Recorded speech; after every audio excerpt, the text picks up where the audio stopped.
विभाग में क्यों नहीं होता है? वह सक्षमता परीक्षा उत्तीर्ण स्थानीय निकाय शिक्षकों, पुस्तकालय अध्यक्षों को विशिष्ट शिक्षक बनने के उपरांत सेवा निरंतरता सहित प्रोन्नति एवं अन्य वित्तीय लाभ प्रदान करे। अभी हम तो समझ में नहीं आता कि इस तरह से क्यों ऐसे शिक्षा विभाग में लागू हो गया कि वरीयता नहीं लागू होगा।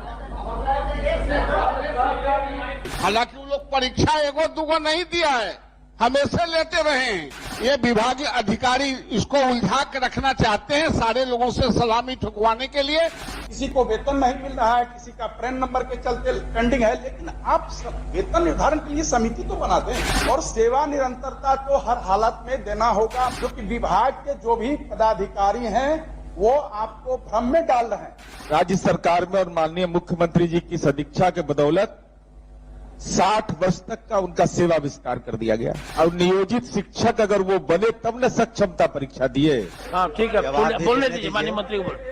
अब एक पॉइंट बोलेगा, सब आदमी बोलिएगा आप लोग, तो फिर रोज 2 ही क्वेश्चन आएगा शिक्षा विभाग का। इससे महोदय इस सत्र में माननीय मंत्री ने सेवा निरंतरता एक आदमी बोलेंगे तो होगा कि ये लोग आपको सलाह देंगे। समिति हम अपने स्तर पर, आपको जैसा मैंने कहा महोदय, हम अपने स्तर पर करवा लेंगे। समिति तो बनाइए ना, समितियां रिपोर्ट कर देगा, ये खाली हम जानना। हम कहाँ कह रहे हैं कि 5 दिन में दे दीजिए।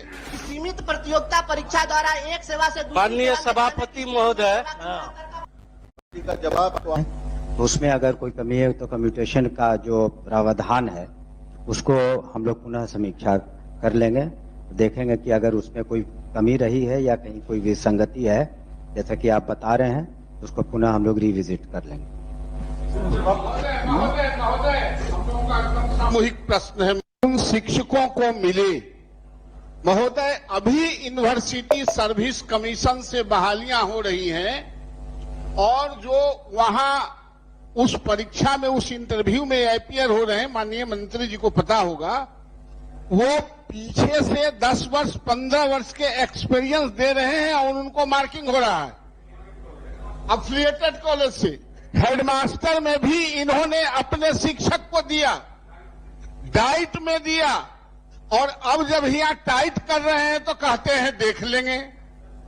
इसलिए महोदय, सबसे बड़ी बात है कि आप जो लगातार 15 वर्ष 20 वर्ष से सेवा कर रहा है और आपने एक निकाला कि हम सक्षमता परीक्षा लेंगे। हालांकि वो लोग परीक्षा एगो दूगो नहीं दिया है, हमेशा लेते रहे हैं, लेकिन सक्षमता परीक्षा में आपने कहीं यह नहीं कहा था कि लेंथ ऑफ सर्विस जो पहले से होगा हटा के लड़कन के सीनियर कर देंगे या बूढ़ा को जूनियर कर देंगे। इसलिए महोदय, सेवा निरंतरता के बारे में माननीय मंत्री जी को क्या कहना है?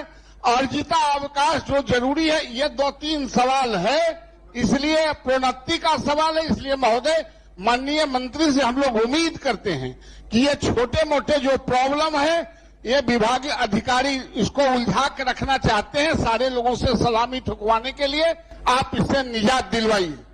ठीक, मैं उन बातों को दोहराना नहीं चाहता हूँ। सेवा निरंतरता के बारे में माननीय सदस्य भी बोले और मैंने सर्वोच्च न्यायालय का एक न्यायाधीश जो है उनकी भी कॉपी दी। लेकिन सभापति महोदय, किसी भी सेवा में अगर संवर्ग परिवर्तन होता है, इस ध्यानाकर्षण का एक अंश वो भी है, तो वरीयता बरकरार रखने के लिए या उनके सम्मान के लिए अतिरिक्त वार्षिक वेतन वृद्धि भी दी जाती है। और पहले भी 2015 में आपने अतिरिक्त वार्षिक वेतन वृद्धि दी थी, हालांकि वो भी विसंगतिपूर्ण थी। 3 वर्षों में एक बार आपने वार्षिक वेतन वृद्धि दी। और दूसरी बात यह है, जो अभी माननीय सदस्य ने कहा, आपने जब पिछली सेवा की मान्यता बरकरार रखते हुए ही उनको अगली सेवा में समायोजित किया है। हालांकि मंत्री महोदय आज बोल रहे थे राज्य कर्मी का 2,50,000 दर्जा दिया गया। मुझे लगता है सभापति महोदय, ये शाब्दिक दर्जा दिया गया। संभवतः मंत्री महोदय ये नहीं जान रहे हैं, मैं जानकारी देता हूं। आपके विभाग ने एक पत्र निकाल दिया जो कि उनको वेतन इतना ही दिया जाए। आपका संवर्ग परिवर्तन के पश्चात वेतन निर्धारण होना जरूरी है किसी भी सेवा में, किसी भी विभाग में, और वेतन निर्धारण का कार्य नहीं कर करके वेतन घटा दिया गया। किसी को वेतन नहीं मिल रहा है, किसी का पैन नंबर के चलते पेंडिंग है, लेकिन आप वेतन निर्धारण के लिए समिति तो बना दें। जैसे ट्रांसफर के लिए कमेटी बनाती है, वैसे नहीं बनाए। और सेवा निरंतरता तो हर हालत में देना होगा। मैंने वो अंश जो है न्यायाधीश माननीय सर्वोच्च न्यायालय का वो मैंने दिया है, उसको अच्छे से पढ़ लें। एक बार में आप समझ जाएंगे जरूर, जो कि विभाग के जो भी पदाधिकारी हैं वो आपको भ्रम में डाल रहे हैं, और हम लोग अगर सदन में कुछ कहते हैं तो उसको गंभीरता से नहीं लिया जाता है। लेकिन वही अगर न्यायादेश हो जाता है, जैसे अभी अतिथि शिक्षकों का न्यायादेश हो गया है, लेकिन अभी तक नियुक्ति के लिए विभाग ने कोई भी आदेश नहीं निकाला। अब कहीं कहीं सुनने में आ रहा है जो कि एलपीए में जाएगी तो एसएलपी में जाएगी। महोदय, ये क्या है? इतने इतने दिनों की सेवा है, राज्य की मेधा और प्रतिभा का सम्मान अगर यहाँ नहीं होगा तब कहाँ होगा? और उनके सेवा को जो मान्यता, सेवा की जो मान्यता है, आज तक सब कुछ उसी से होता है, और उन्हीं के कंधे पर सभी जैसे 81,000 विद्यालय की बात माननीय मंत्री महोदय का सच है। उन 81,000 विद्यालयों में तो यही स्थानीय निकाय के शिक्षक थे, और मैंने पूर्व में भी सदन में कहा है, त्रिस्तरीय सरकार की व्यवस्था भारत में त्रिस्तरीय है। प्रशासन की सरकार है, लोकल सेल्फ गवर्नमेंट, जो निचले पायदान के लोगों तक लाभ पहुंचाता, और दूसरा स्टेट गवर्नमेंट, और तीसरा केंद्र सरकार, सेंट्रल गवर्नमेंट। तो अगर इसमें अगर कहीं कोई जा रहे हैं अपनी सेवा को लेकर के और पिछली सेवा को आप फेंक दे रहे हैं, ये तो नहीं होना चाहिए। इसलिए सभापति महोदय, सरकार सोचती भी है, सरकार आगे बढ़ करके सोचे, पदाधिकारियों के जाल में मत रहे, मकर जाल में मत रहे। पदाधिकारियों के मकर जाल में रहते रहते ही इस तरह के ध्यानाकर्षण आते हैं और सदन का समय जाया। एक बार भी नहीं संघ से या शिक्षक प्रतिनिधियों। एक मिनट जरा। माननीय सभापति महोदय, माननीय शिक्षा मंत्री जी ने जवाब दिया है। राज्य सरकार ने 2005 के बाद नगर निकाय और पंचायती राज नियमावली के तहत शिक्षकों की नियुक्ति की, जिसको नियोजित शिक्षक कहा गया। सभापति महोदय, 11 महीना की नियुक्ति होती थी, 1800 रुपया पर होता था। राज्य सरकार में और माननीय मुख्यमंत्री जी की सदिच्छा के बदौलत 60 और नियोजित शिक्षक अगर वो बने तब न सक्षमता परीक्षा दिए। अगर नियोजित शिक्षक ही नहीं बनते तो उनकी पात्रता ही नहीं होती। सक्षमता परीक्षा उन्होंने दे दिया, आपने राज्यकर्मी का दर्जा उनको दे दिया। तो जो बुनियादी उनके लिए मापदंड तय किया गया उसमें था कि आपने नियोजित शिक्षक के रूप में अपनी सेवा दी है कि नहीं, तभी आप सक्षमता परीक्षा दे सकते हैं। वो ऐच्छिक था।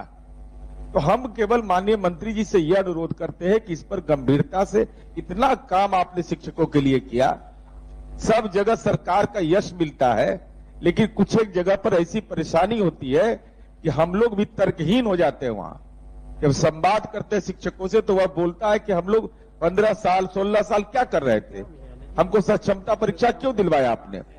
उदाहरण पेश करता है जो भी नवल बयान बताए कि विश्वविद्यालय सेवा आयोग में वित्त पोषित कॉलेज का। इसलिए सभापति महोदय, हम केवल अनुरोध कर रहे हैं इस पर माननीय मंत्री जी गंभीरता से विचार करें। दूसरी सेवाओं में हम लोगों के विधान परिषद में भी है कि दूसरी जगह जो सेवा किए हुए हैं उसको जोड़ करके उसकी वरीयता ली जाती है। हर जगह होता है, तो ये शिक्षा विभाग में क्यों नहीं होता है? शिक्षा, हाँ ठीक है, बोलने दीजिए माननीय मंत्री को। बोल, अब एक पॉइंट बोलेगा, सब आदमी बोलेंगे आप लोग, तो फिर रोज 2 ही क्वेश्चन आएगा शिक्षा विभाग का। सारी बातें आ गई हैं, अब मुख्यमंत्री माननीय मंत्री जी को बोलने दीजिए।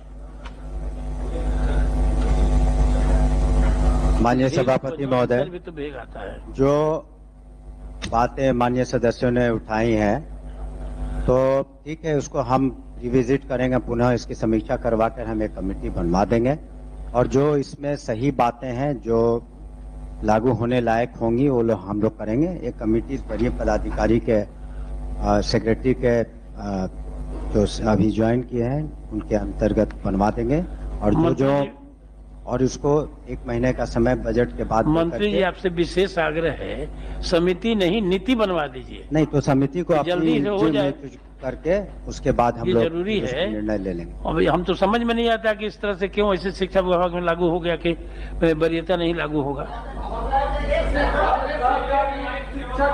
इससे महोदय इस सत्र में माननीय मंत्री ने सेवा निरंतरता एक आदमी पर बोलेंगे तो होगा, सब आदमी बोलेंगे तो कुछ आएगा नहीं।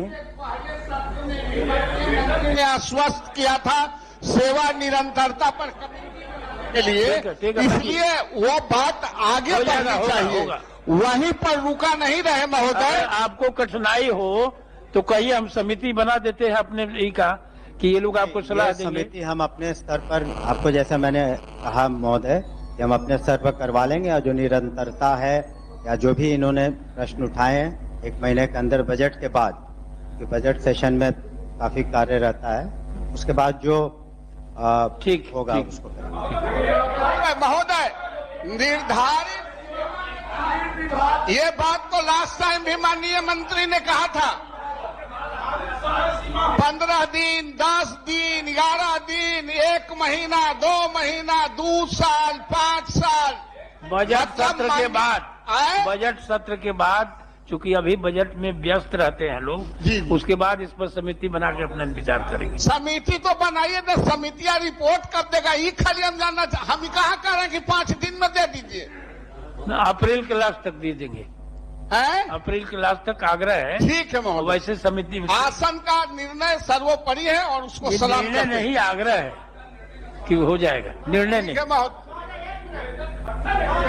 है। की जरूरत ही नहीं है चलिए, महोदय। यह वित्त अब विभाग का एक दसवां पत्र प्रोफेसर है, संजय कुमार माननीय से हो मंत्री गया। को उपलब्ध करा श्री देते हैं। तरुण कुमार। और वित्त विभाग ने श्री तरुण जो एक कुमार। सर्कुलर दिया, उसमें लिखा है कि सीमित प्रतियोगिता परीक्षा द्वारा एक सेवा से दूसरी माननीय, बड़ा गोलमाल हाँ वो तो होना है। गोलगोल है, हम लोग समझ भी नहीं पाए। जो मेरा इसके बाद ध्यान